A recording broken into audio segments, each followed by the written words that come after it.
Hello, and thanks for joining me for this brief look at our rubric for the Reflection Essay 2. I want to talk about how you can use the rubric as a checklist during drafting and also as a tool to help you improve and revise after your essay has been scored. So a quick reminder about where to find the rubric. When you go to the assignment where you're going to be loading the reflection essay, you can preview the assignment, open it up, and in the place where you would normally eventually submit your essay, you can find the rubric right next to the due date. So the rubrics that we've created for this class are extensive and super detailed because we've decided this is a great way to consolidate the scoring information in one place.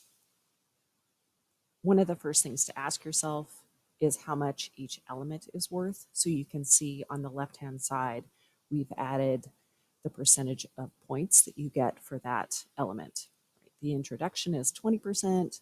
The body paragraph on quotation use is another 20%.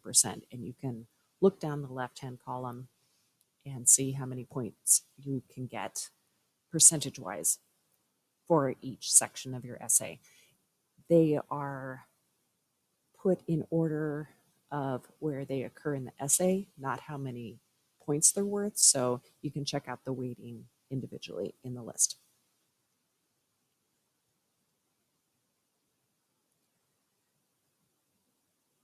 So not every instructor, probably most instructors don't create a rubric which is this detailed, but we wanted to give you an opportunity to use it as a checklist. For the reflection essays in particular, it's like a recipe or a formula, very, very detailed, and there are certain items that you really need to respond to in order to get the full points. So we're going to be looking at the body paragraph and introducing quotations, and which I've highlighted here in red. And we're going to look at all the different elements that need to be in there in order to get the full points in that category.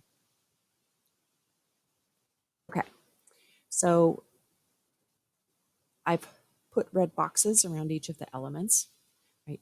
First of all, you're going to need a topic sentence and a summary sentence that clearly relate to how you introduce quotations in Major Essay 2. Then the paragraph needs to answer these questions, which I have boxed for you as well. Right? What strategies did you use to introduce quotations? How did you do it? What information did you emphasize?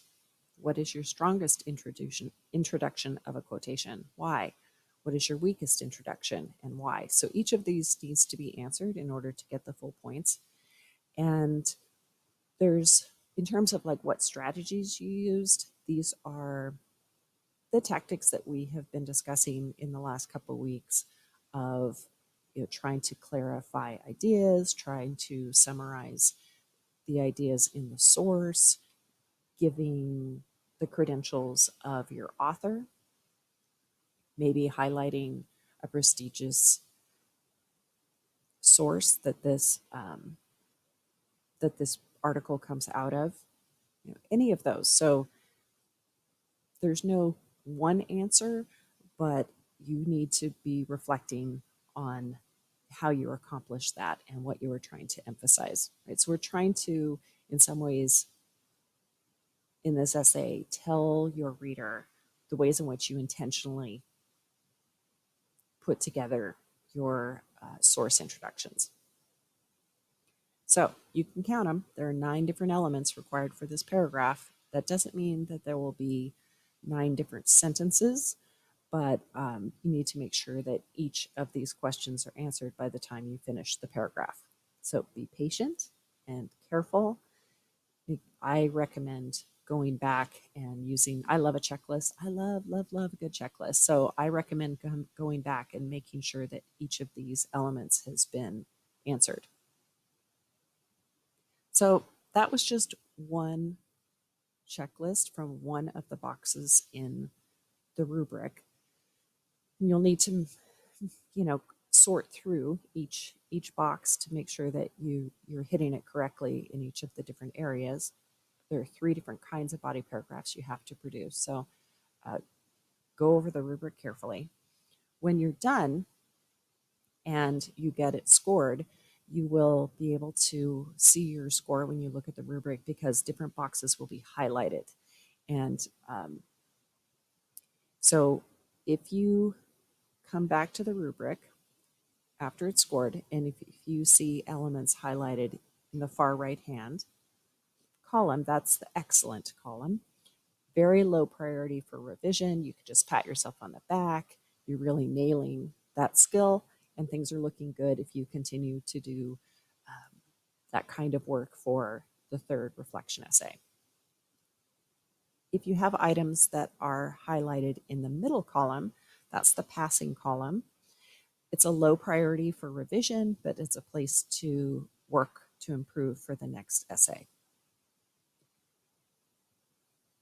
The left-hand column is the not passing column, and that's really a high priority for revision. So you want to make sure that you have addressed everything that's highlighted in that left-hand column for a revision.